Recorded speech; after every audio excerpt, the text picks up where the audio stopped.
Okay, so today what we're going to be doing is we're going to be solving a system of equations using substitution. The last video, what we did was we solved it via graphing. Now, graphing is a very simple, albeit sometimes is not necessarily the fastest method to solve a system. This is going to be faster when one of two things happens. When the first thing that happens is when the graph is too large to reasonably graph. And we're going to see a lot of examples like where this has a y-intercept of 74.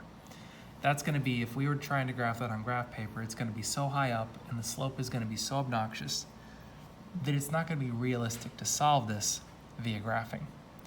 The second time that we're going to use a mathematical method like this is when the numbers don't fall on nice whole digit values. Now what we're going to do today is we're going to solve those nice whole digit values to practice this method, but for future sections, we're going to have things like where x is 1/2, where x is 0.3 repeating. We're going to get weird answers. So let's go ahead and get started. Now, substitution consists of plugging in something. So we're going to solve for one variable at a time.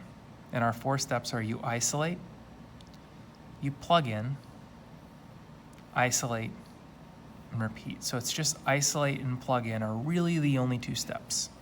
So let's go ahead and see what that means as far as when I'm intercepting these 2 lines.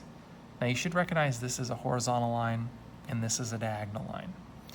So when does this horizontal line of y = 2, so if I had a graph and I were to sketch it really roughly, I would have a line something like y is equal to 2. My other line of y = 9x plus 74 is going to intercept way up here, and it's going to continue to go up. So at some point right here, those lines are going to cross, and I want to see where those lines are. So I know it's going to be a negative x and a positive y. Not all the times we're going to be able to tell this by looking at the equations. Right here, we are. So step 1 is isolate. Lo and behold, I already have one that's isolated. Y is equal to 2. So I'm going to go ahead and take that 2, and I'm going to plug it in to the other equation wherever I see a y. And so what I'm going to get is I'm going to get a value of 2 is equal to 9x plus 74. I literally took that value and I plugged it into this equation. And then at this point, we just go ahead and we solve. I subtract 74. Cancel that out. So negative 72 is equal to 9x. I'm going to divide by 9. So I get a negative 8 is equal to x, which is exactly what we predicted. We predicted it was going to be somewhere in this quadrant. So I have a negative 8, solve for the remaining variable, and so repeat for each remaining variable. So I'm going to go isolate, replace. I've already isolated, so I'm going to stick this into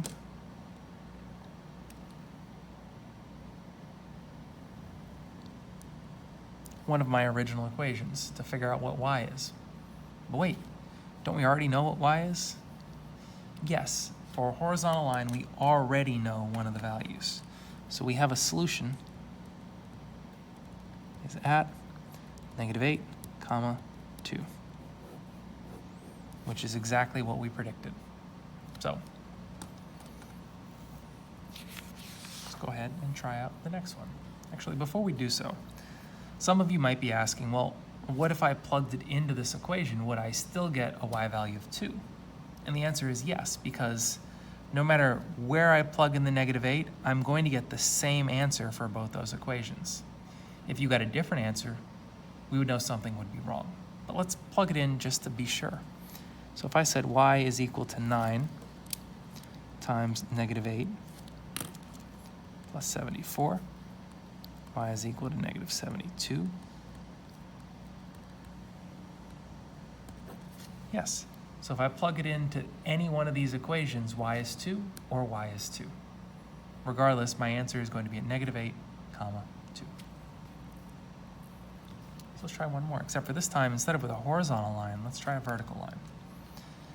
And so a really rough sketch of what our graph is going to look like is I have x is -3, so I have some line right there, and then I have this thing. So I'm going to draw a quick sketch. My x-intercept is going to be roughly a little over -2. It's going to be somewhere in there. And my y-intercept is going to be somewhere at -13.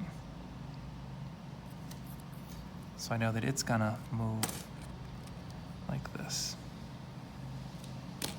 And so this point right here is going to be where those lines cross. Now, this isn't drawn to scale in any way, shape, or form, but I know that my graphs are going to intercept somewhere with a -x and a +y. Well, we already know that the -x is true because it's -3. We just need to figure out the y. So let's go ahead and plug it in wherever we see an x. So -12. I'm going to plug in a -3. And I'm just going to work the equation. 36 minus 2y is 26. Now also, there's a lawn crew doing work right outside my, my room. So I'm going to do my best to kind of muffle the sound out of this, but please bear with me. I'm going to get rid of the numbers on the same side of my variable. And then I'm going to get rid of the coefficient of my variable. So I get y is equal to +5. And so, yep, -3, +5, we found our solution.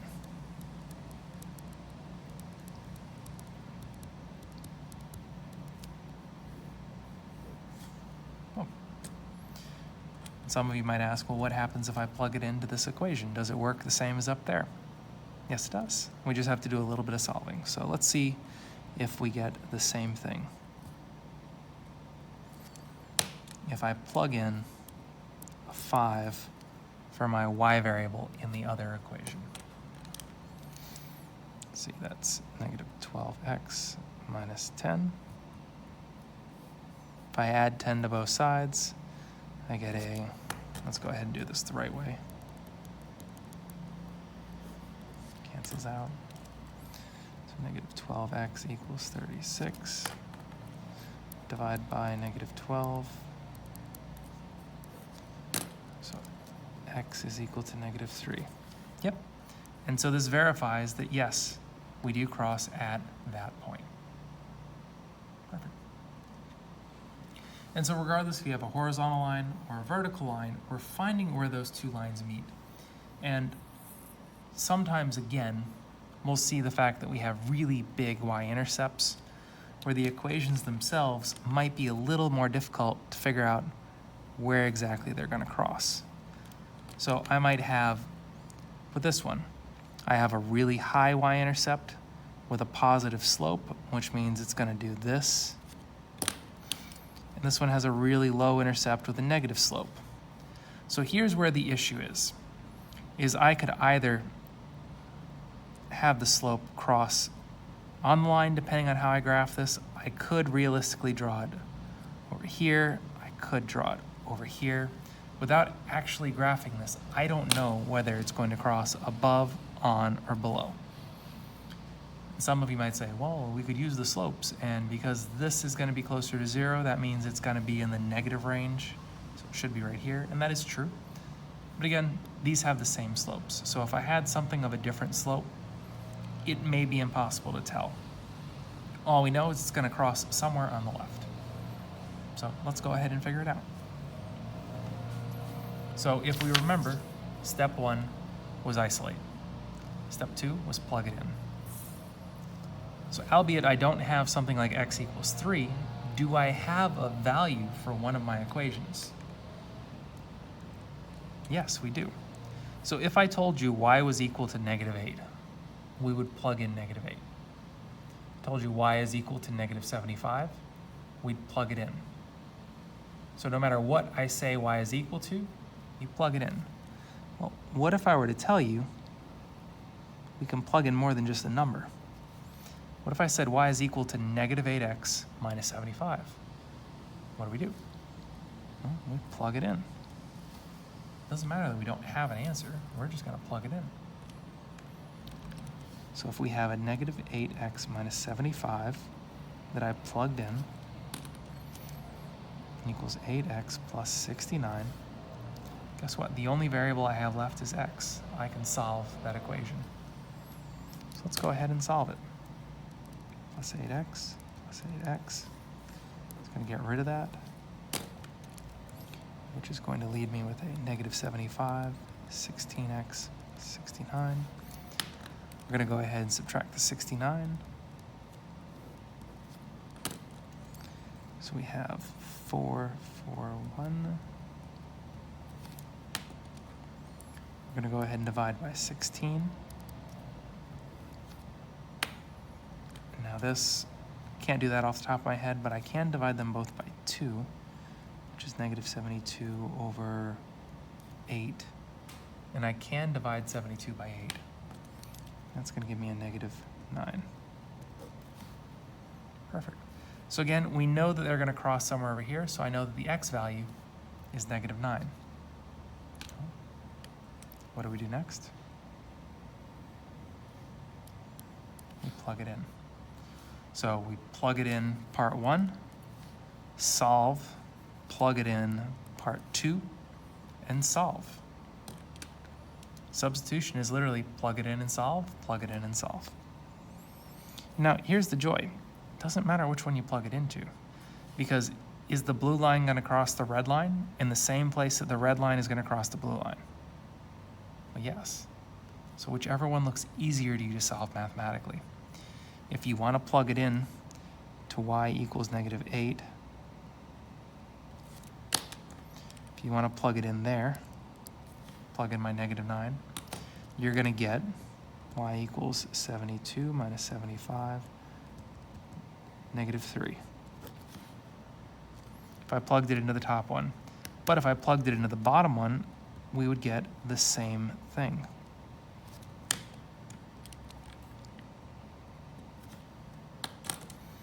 So if I plugged it into the bottom one, I would get negative 72 plus 69. Y is again equal to negative 3. Again, it doesn't matter which one you plug it into, so you get to make a decision which one looks easier to plug it into. So we know that our solution is at negative 9, negative 3. Boom. And so we know that, yes, we were right. It's going to be this bottom one right there. Perfect. Now, some of you might be asking, well, what if the variable is not isolated? The process is no different. You isolate one of the variables. In this case, I'm going to isolate my already isolated y. We're going to call this substitution part 1. Now, this is going to look a little different, but only in the fact that what we plugged in is in a different orientation. Not that it's solved any different mathematically. We're plugging it in to this part, and we still have to solve for x. The only variable we have left is still going to be our x. Nothing new like that has changed. So let's go ahead and distribute this negative 10, which is going to give us negative 100x plus 40x minus 290 is 950. Next, I'm going to combine my like terms and get negative 60x minus 290. Then I'm going to isolate my x by getting rid of this 290. I'm literally getting rid of that over here, and I have to 290, add it over here. So negative 60x is equal to negative 660.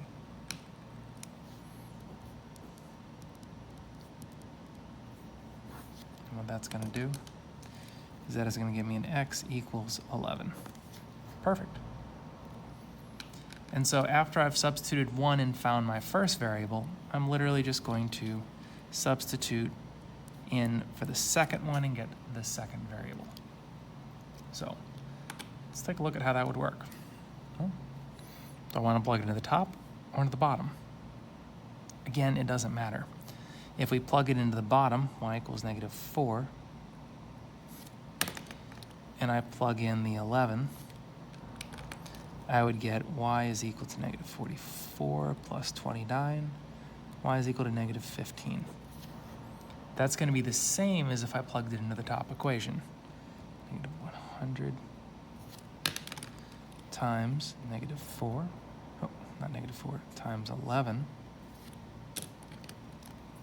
minus 10y equals -950, -1100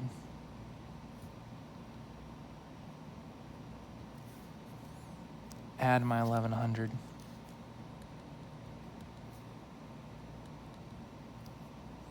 divide by -10.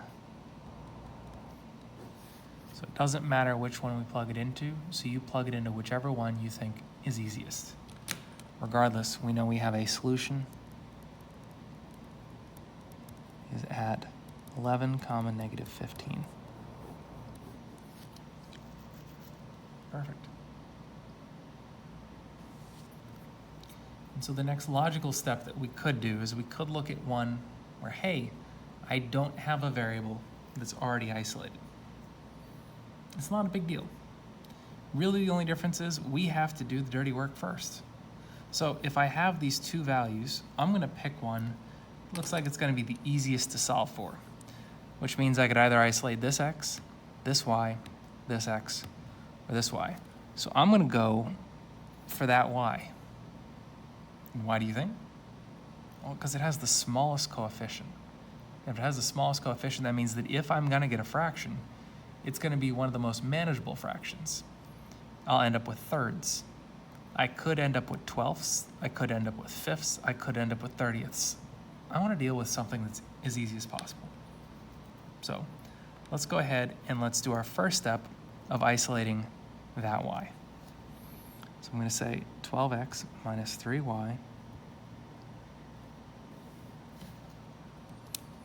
I'm going to get rid of my x.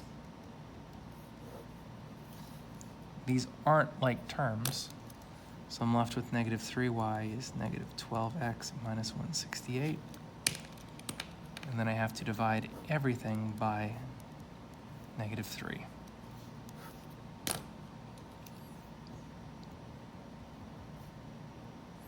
Plus 3 fits into 16, 5 times, 1 left over, 1, 8.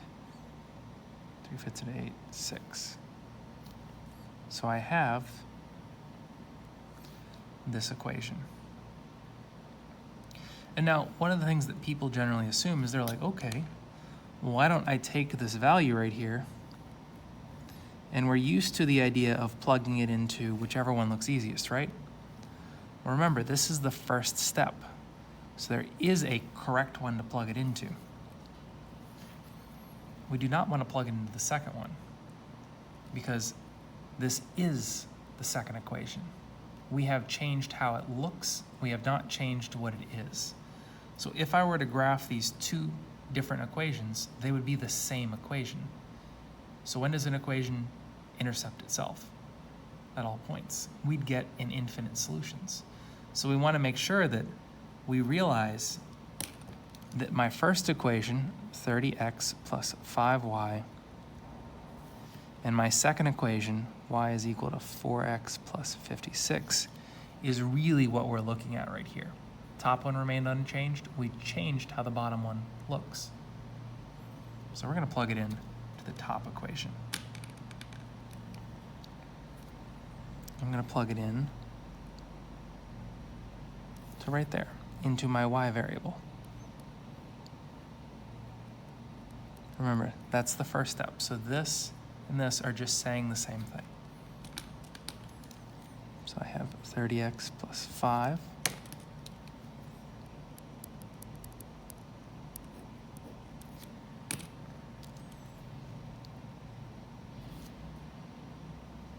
That's convenient. I have a line already there. I'm going to go ahead and distribute.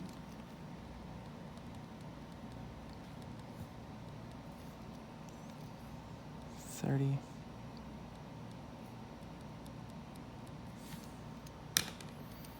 I'm going to combine my like terms.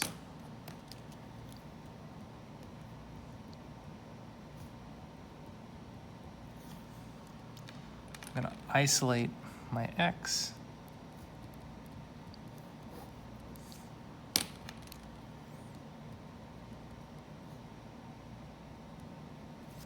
And then I'm going to isolate the variable. So I get x is equal to -9. And so we see the process right here is no different than the process right here. We just had to go through an initial first step of isolating a variable. But these two bricks of work look identical as far as procedure. Plug it in, solve. Plug it in, solve. What do we do after we solve? Plug it into one of the equations, whichever one looks easiest. So after we've solved it, I'm going to plug it into whichever equation looks easiest. So I'm going to plug it into the bottom equation.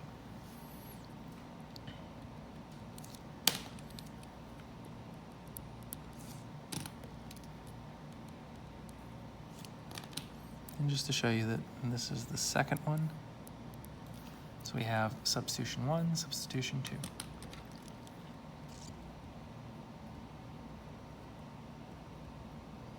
So y is equal to +20. Now right here, I could have plugged it into the other equation. I would have gotten the same thing. Just to show you, 30 times -9 plus 5y is -170.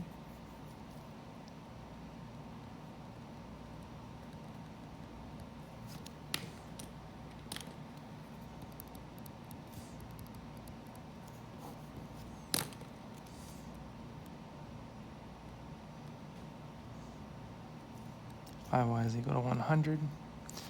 I divide both sides by 5. I get, again, y is equal to +20. So I know that no matter what, I have a solution is at -9, +20. Oh. And so even if they're convoluted, the idea is we just got to go through and solve for one, plug it in, solve, plug it in, solve. Literally all substitution, plug it in, solve, plug it in, solve. The last one, this one's just to figure out how to deal with fractions. Fractions are no more difficult than anything else. Plug in your value.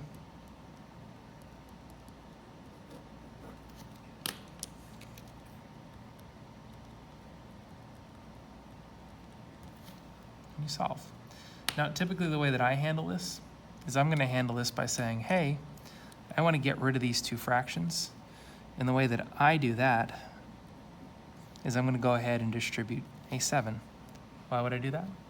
Well, how do I get rid of divide by 7? Times 7. And when I distribute this to everything in the equation, this cancels out. So I have a -4x. And it doesn't cancel out on these three, so I'm going to multiply each of these three terms by 7. So 7 by 7 is 49. -3 times 7 is -21. And 23 times 7, well, it's 1, 2, 14, 16. It's 161 over 4. So I got rid of one fraction, and then I just do it again. So for this time, I'm going to get rid of these fourths by multiplying everything by 4. These two cancel out, these don't, so I'm going to multiply both of those by 4.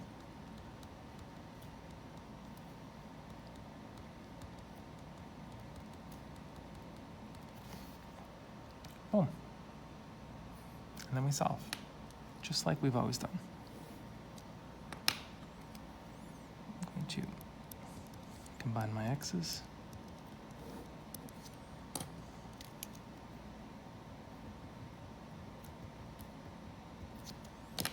I'm going to get rid of the other term.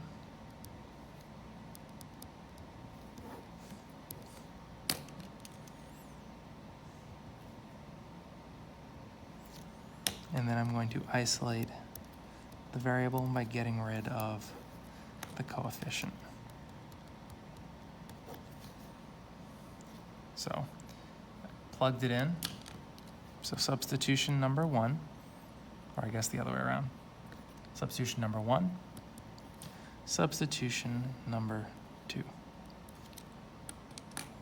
So it doesn't matter again, whichever one I plug it into. I plug it into the top one.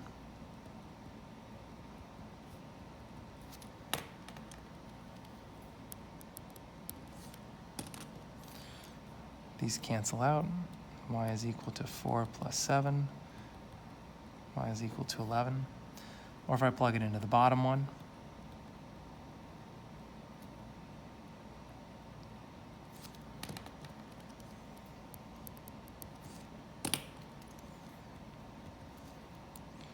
so I'm going to multiply these. I get a 21 over 4 plus 23 over 4. Y is equal to 21 plus 23 is 44 for 4. So y is equal to a positive 11. Again, it doesn't matter which one you plug it into. I know I have a solution. Negative 7.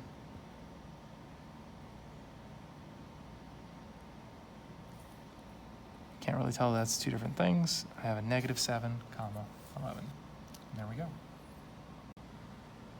So today what we're doing is we're doing a more advanced set of substitution.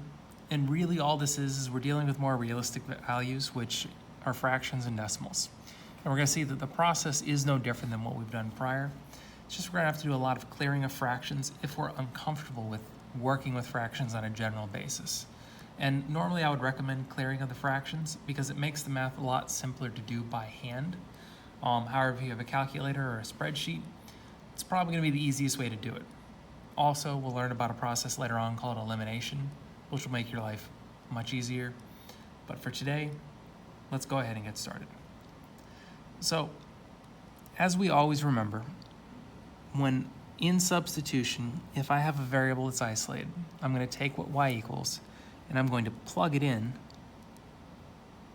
and I'm going to replace my other variable y with what y is equivalent to. And so what that's going to do is that's going to give me a negative 22 over 13x minus 107 over 13. And so what I've done is I've literally replaced my y with what y equals, with its value. Now I don't care that its value contains a variable, an unknown sample. I just know that that's what y is. If y was 2, I'd plug in 2. But in this case, y is negative 22 13ths x minus 107 13ths. I literally rewrote this equation, but I filled in the value for y. The next thing that we're going to do is we're going to get rid of some of these fractions. And now if I were to simply look at this fraction and say, okay, that's negative 5 divided by 11. How do I undo division? Well, multiplication. So let's go ahead and let's undo division with multiplication. I'm going to multiply everything in this equation by an 11, which means that these two are going to completely cancel out. Multiply and divide by 11. Over here, however, they're not. I'm actually going to have to multiply the top half of them by an 11. So let's see what we get. So what we get with the negative 22, that becomes a negative 242. That becomes a 1177.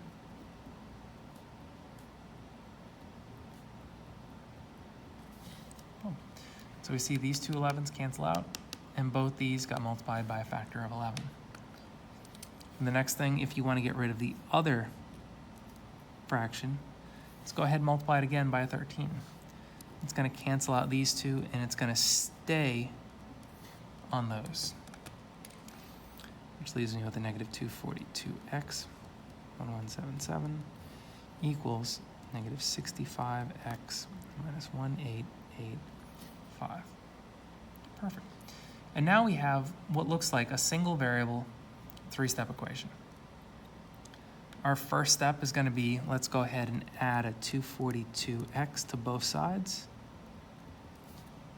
Actually, I'm going to go ahead and draw my line right here, so that way I separate left and right. It's going to cancel that out over here. Negative 1177 is equal to 177x minus 1885. I'm going to add that to get rid of it over here on the right. It's going to leave me with a 177x, and it's going to be 708. My last step, I'm going to get an x is equal to 4. Perfect. So once you've isolated, this has already been done, you plug it in and you simplify. When you finally get your answer, what you do is you plug it into one of your original equations. So I'm going to plug it in to the bottom one simply because that looks like that might be a little easier. I may be mistaken, but it's all about looks.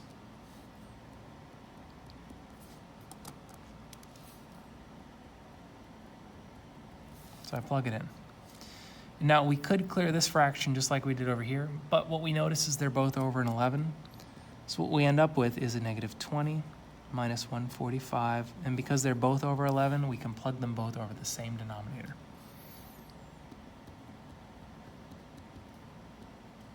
So in this case, y is equal to negative 15, which means we have a solution.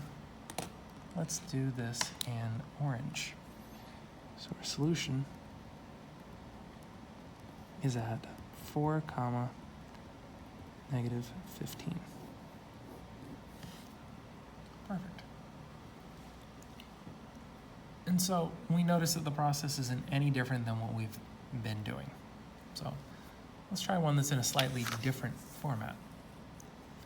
This one is not in slope-intercept form, but one of the things that we do notice is that most of us are probably going to go and try and isolate that 2y, simply because it's a nice whole number, it doesn't have a fraction that we're going to have to deal with, and it's a positive coefficient, unlike this where it's negative.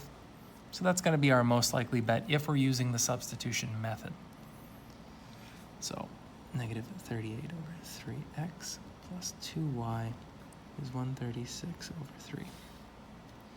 And so what we would do to isolate that y is to start, I would add 38 over 3x.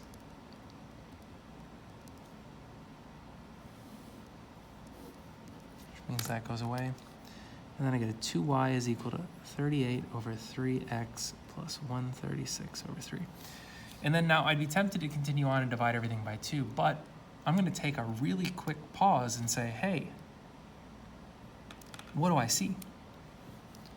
Well, I see what 2y is equal to. And I know I need in my other equation to plug in a value for 2y. So why don't, instead of continuing to solve this, instead of dividing by 2, plugging it in and multiplying by 2, why don't I just plug in this value right here? Because I know what 2y is. That's asking for a 2y. So I would say, okay, 3/4 x minus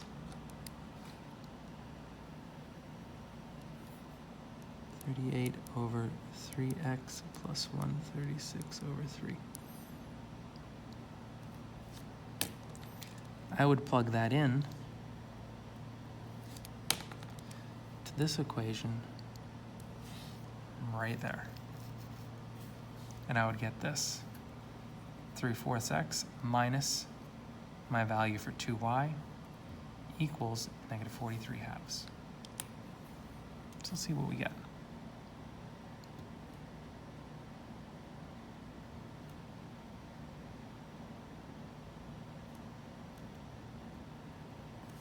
Okay, so far we're off to a good start, but I have 3 different fractions. Now what we could do is I could do like what I did right here, and I could multiply by an 11, get rid of one of them, then multiply by a 13 and get rid of the other one. But why don't we just speed things up a bit? If I want to get rid of a divide by 4, I multiply by 4.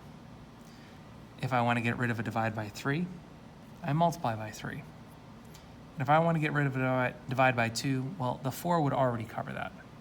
So if I look at this, I could say, why don't I just distribute a 12? And that will get rid of everything. So 12 divided by 4 is 3. I'm going to multiply the top of that by 3. If I multiply this by 12 and divide by 3, 12 divided by 3 is 4. I would do the same thing right here, multiply by 4, and then because 12 divided by 2 is 6, I'm actually going to multiply that by 6. So what we end up with is 3 times 3 is 9, and then we have 4 times 38, which is going to be negative 152. Then 4 times 36 is negative 544. Then we get negative 258. So far, so good. Now at this step, it's just as simple as solving for a variable.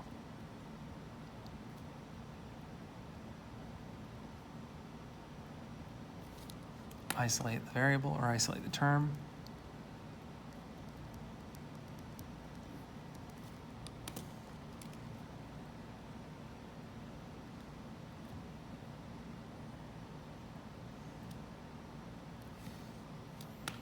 And then once you've isolated the term, go ahead and isolate the variable.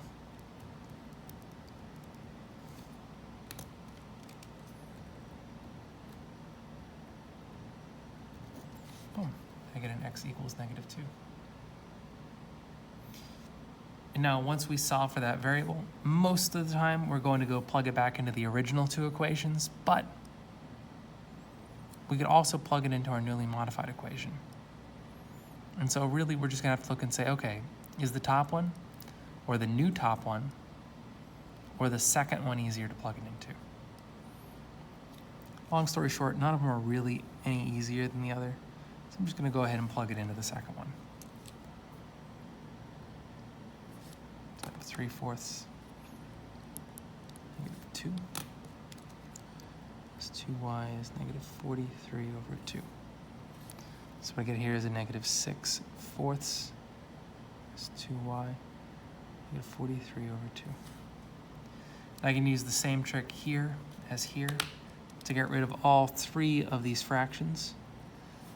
Now, if I divide by 4 and multiply by 4, they're going to cancel out. So nothing goes there. Nothing cancels out here, so everything gets multiplied by 4. And then 4 divided by 2 is 2. What that gives me is a negative 6 minus 8y is negative 86. Go through solving for your variable.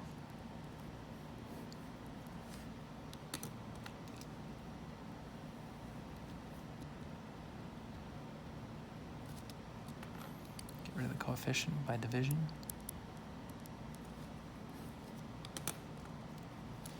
We get y is equal to 10, which means we have a solution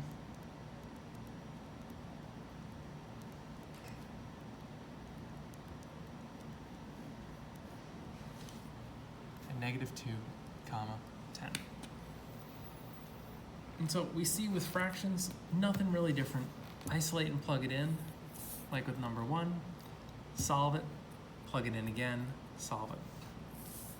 With step 3, isolate and plug it in, solve it, plug it in, solve it. Substitution is a very simple process, even when they're complicated scenarios like this. The reason why we push it is because this is how a computer program works. You must define your variable, and once your variable is defined, the computer does not care how many steps it takes to get to the answer. It will find you what the answer is. And then it will take that answer and do something else with it. This is what we call a loop until function, and you're going to see a lot about them if you take any sort of computer programming class. So, now that we've covered fractions, let's cover a few with decimals. Nothing too terribly crazy about these. These are going to work pretty standard.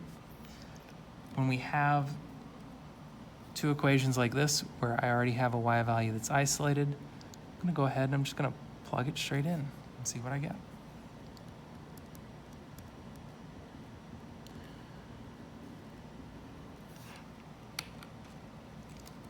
So plug in my value for y.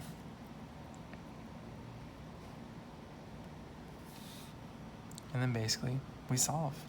That's it. Nothing too complicated about it. Now, you may be uncomfortable with solving equations like this where we have decimals. Remember, if you don't like the decimals, how do you move a decimal place? What do you multiply by? Just multiply by 10, which moves the decimal 2 places for each time you see it. So that's a negative 425x plus 150. It's negative 325x plus 350. So we see all we did was we moved the decimals 2 places for each one of those. Because I didn't multiply by 10, I multiplied by 100. When we're right here, I'm just going to go ahead and I'm going to add 425x. So 425x. I'm combining my x terms.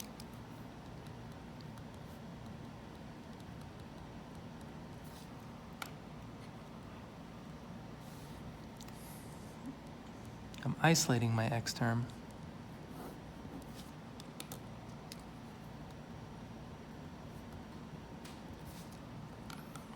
And then I'm isolating the coefficient.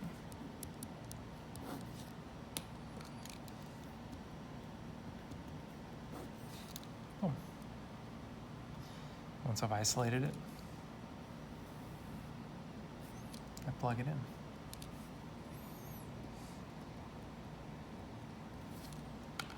.25, 2, plus 3.5. Now again, I could get rid of these decimals just like we did over here, but because these are nice rounded numbers, I'm just going to go ahead and work with it. Negative 6.5 plus 3.5. Boom. So we have a solution at negative 2, comma negative 3. Awesome. And so now that you've seen how to work decimals, go ahead, pause the video on number 7, see if you can't work it out, and then come back and watch to see our explanation.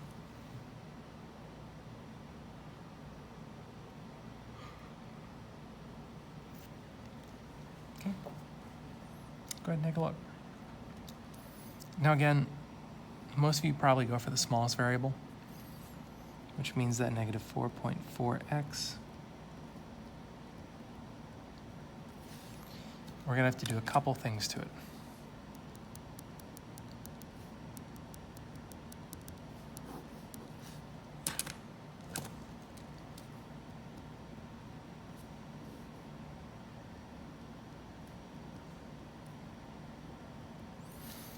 And then at this point, when I want to divide by 1.1, that scares a lot of people. As of right now, I just moved a term. So one of the big things, to get rid of a single decimal place, multiply by a factor of 10. That's going to move everything over by 1.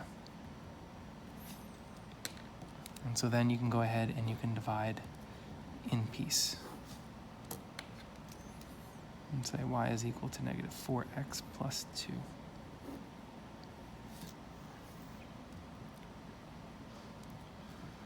And so remember,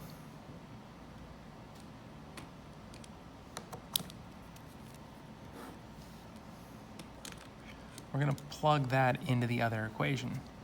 But because this equation and this equation are the same thing, I'm going to have to plug it into the lower equation.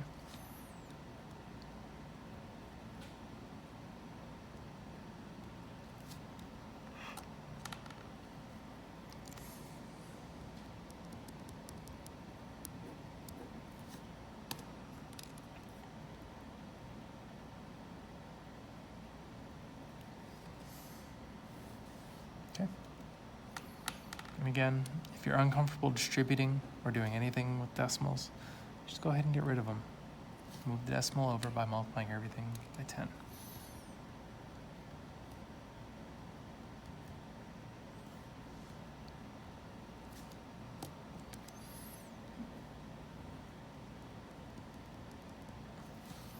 Now, what a lot of you are probably asking is, wait, hold on. If I multiply everything by 10, why didn't I change what was in blue? Now, remember, these are for the most part a set of parentheses.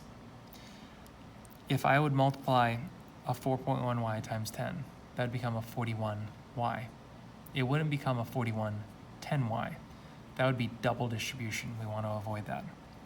So that would be exactly what's going on here. If I had a 4110y, I'd be double distributing. And we cannot, under any circumstances, do that.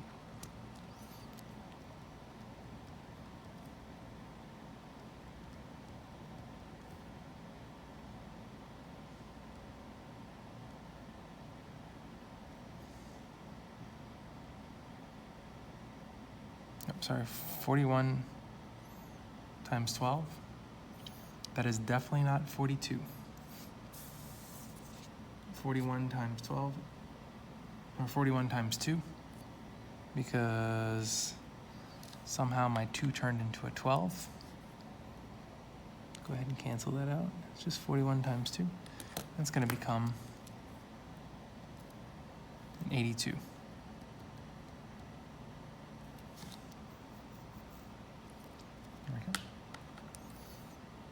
So now it's just solving an equation. Combine my x's. So I get a negative 410x plus 82. Isolate the x term, get rid of this.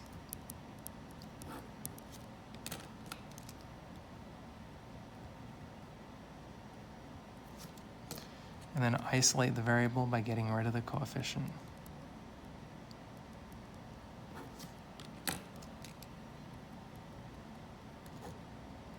So I get x is equal to negative 2.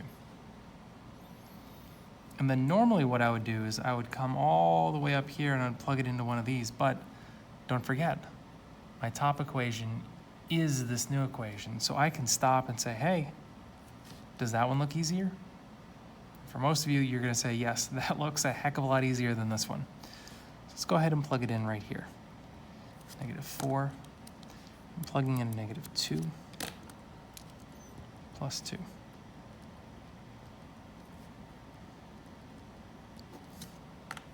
So we say, hey, found the solution. Is that negative 2, comma 10. Boom. And that is how we do advanced substitution.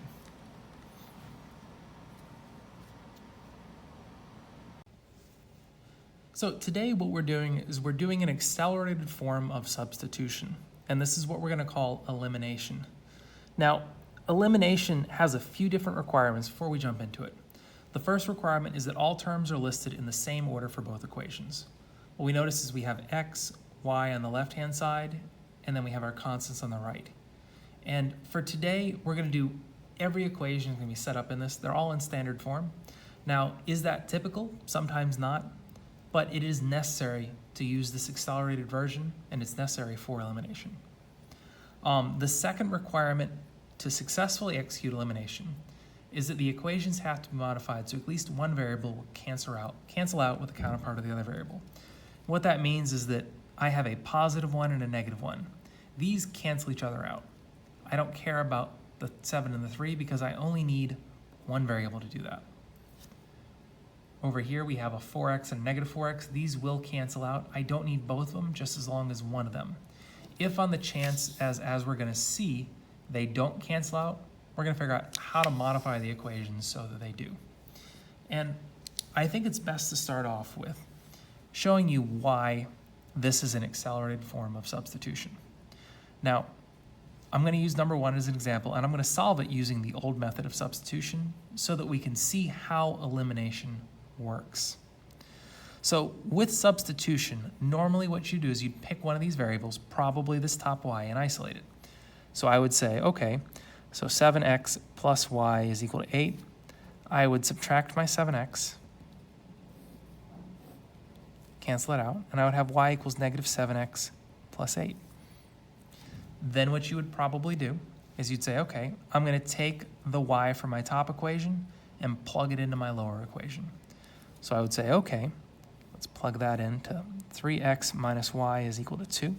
So now that y is 3x minus negative 7x plus 8 equals 2. And I'd solve for x. So I distribute this negative, 3x plus 7x minus 8 is equal to 2. And then here's where I'm going to show you the example of what's going on. If I add the 8, I would have a 3x plus 7x on the left, and I would have an 8 plus 2 on the right.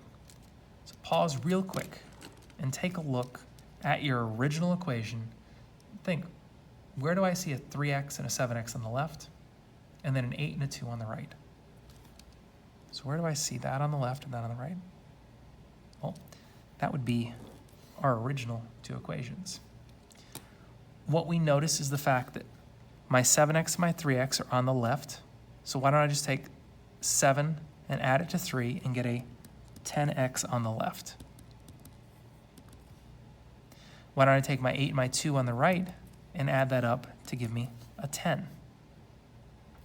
And then what do we notice is not here in this equation because we substituted it away. We do not have a y value. And so this shortcut involves skipping this isolation and plugging in of the first variable. And it says if the coefficients cancel out, add the two equations as they are, and solve for the remaining.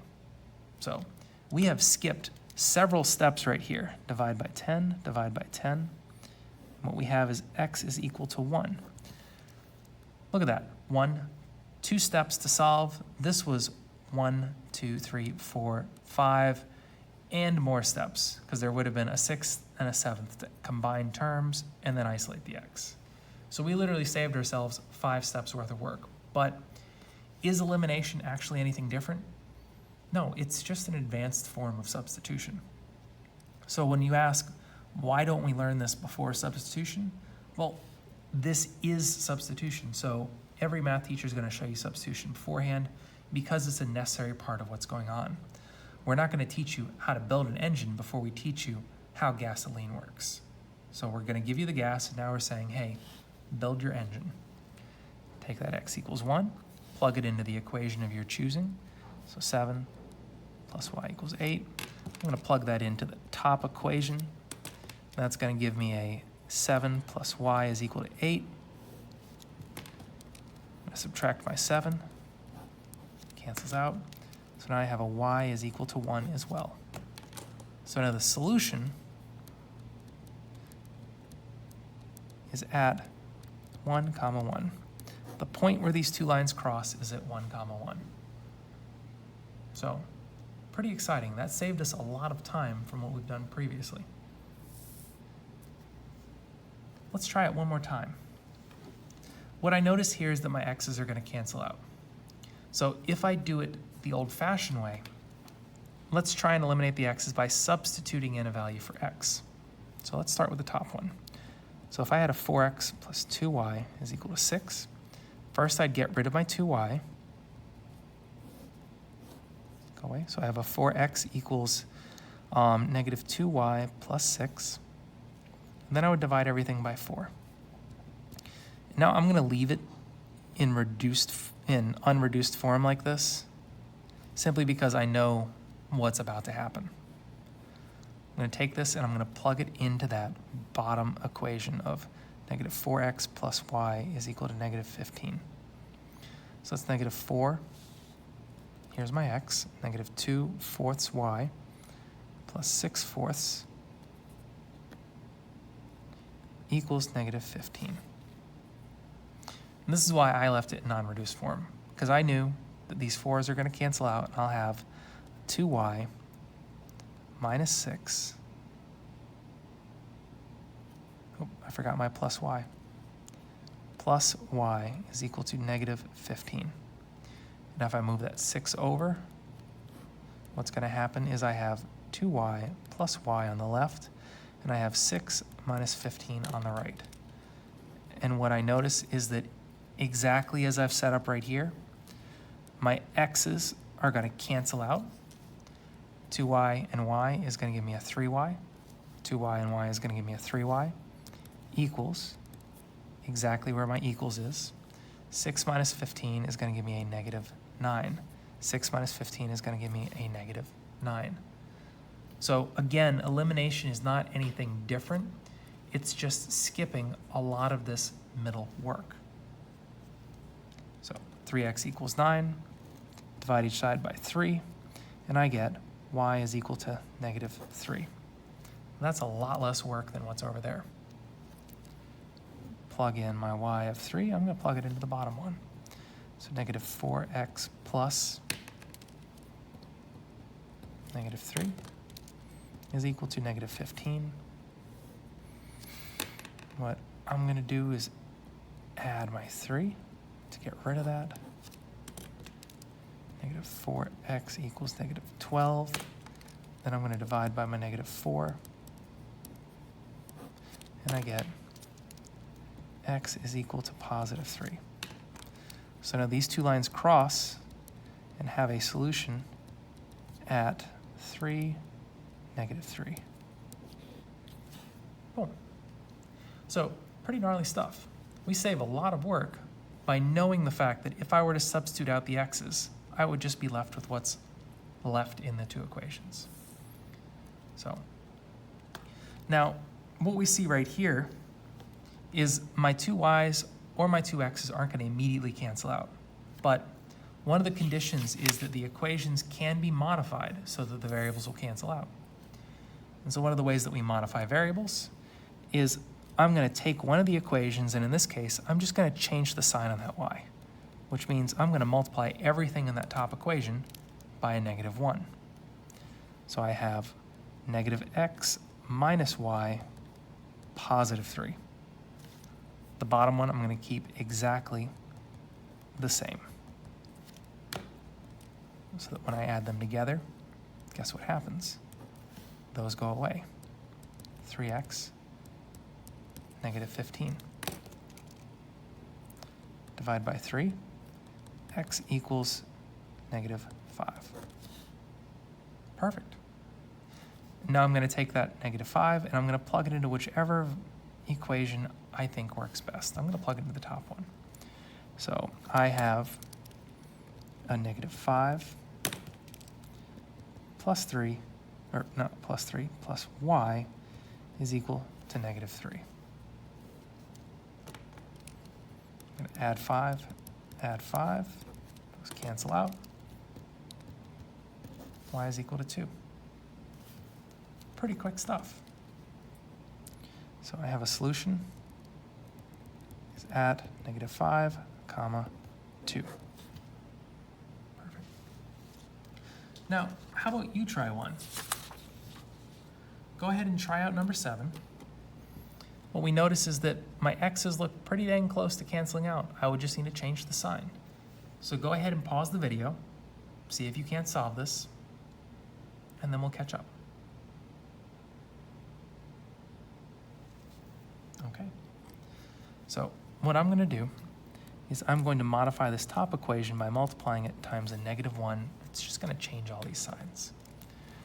I want a positive 10x, a negative y, and, well, 0 doesn't have a sign, so it's going to stay 0.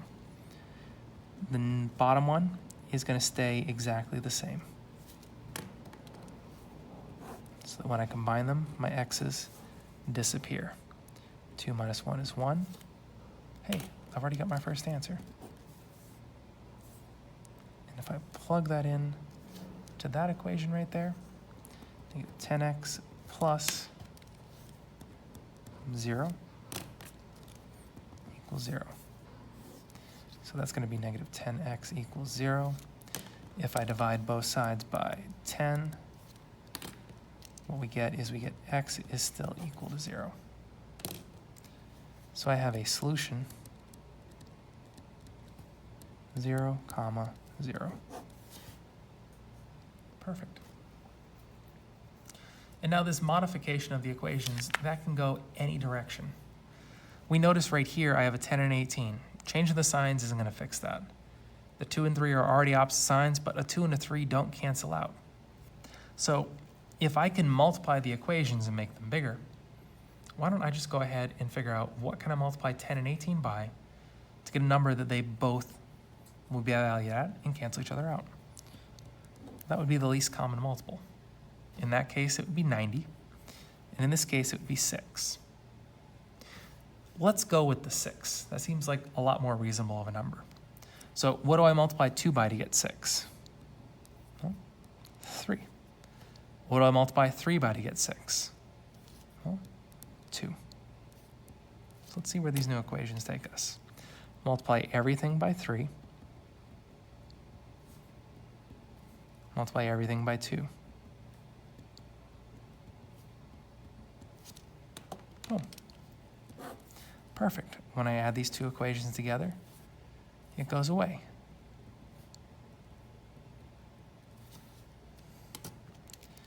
So let's go ahead and divide by 66. So we get x equals 2. Perfect. Let's take that x and I'm going to plug it into the top one. So 10 times 2, I know it's an x. And I'm going to solve. So that gives me 20 plus 2y is 26. I'm going to subtract my 20. 2y is 6. I'm going to divide by 2. And so I get y is equal to 3. And so my solution for this last one